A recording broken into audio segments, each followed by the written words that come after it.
गुजरात, असम और अब पश्चिम Bengal uniform civil code यानी यूसीसी को लेकर देश में बहस एक बार फिर तेज हो गई है।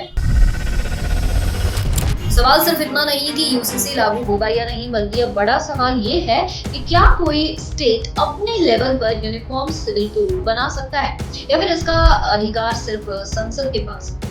अगर आपके मन में भी यही सवाल है तो इस वीडियो में आसान भाषा में पूरी तस्वीर समझिए। संविधान क्या कहता है?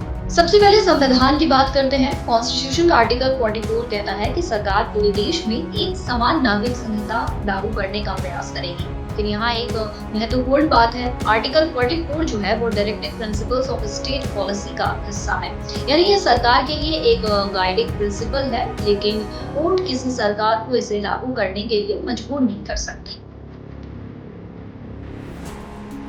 शादी, डिवोर्स, अडॉप्शन, गुजारा भत्ता, संपत्ति का बंटवारा और उत्तराधिकारी जैसे विषय कॉन्करेंट लिस्ट में आते हैं। इसका मतलब है कि इन विषयों पर केंद्र सरकार भी कानून बना सकती है और राज्य सरकारें भी। यानी संविधान राज्यों को भी ऐसे कानून बनाने का अधिकार देता है।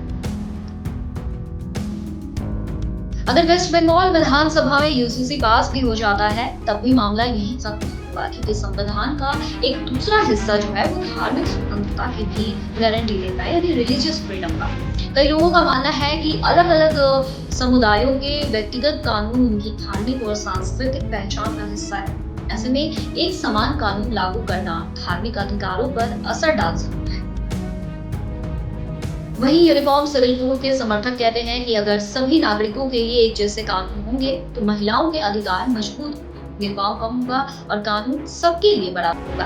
यानी एक तरफ धार्मिक स्वतंत्रता तो दूसरी तरफ समानता का अधिकार, और यही इस पूरे विवाद का सबसे बड़ा संवैधानिक सवाल है। क्या केंद्र और राज्य के कानून टकरा सकते हैं? एक और बड़ी चुनौती है, देश में पहले से ही शादी, तलाक और उत्तराधिकारी जैसे जुड़े कई सेंट्रल लॉज लागू हैं। अगर कोई स्टेट अपना यूसीसी लाता है और उसके नियम इन सेंट्रल लॉज से अलग या टकराते हैं तो ये तय करना उनका काम होगा कि किस कानून को प्राथमिकता मिलेगी। यानी आने वाले समय में इस मुद्दे पर संवैधानिक बहस और कानूनी लड़ाई दोनों देखने को मिल सकती है।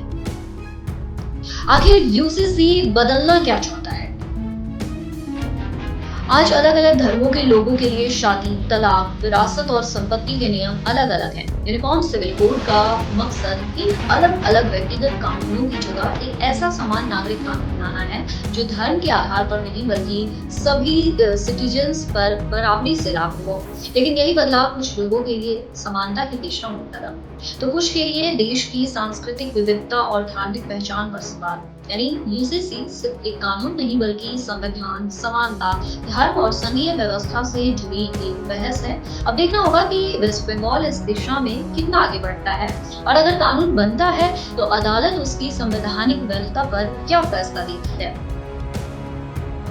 आपकी क्या राय है? क्या पूरे देश में एक समान नागरिक कानून होना चाहिए या अलग अलग समुदायों के व्यक्तिगत कानून बने रहने चाहिए? अपनी राय हमें कमेंट करके जरूर बताइए।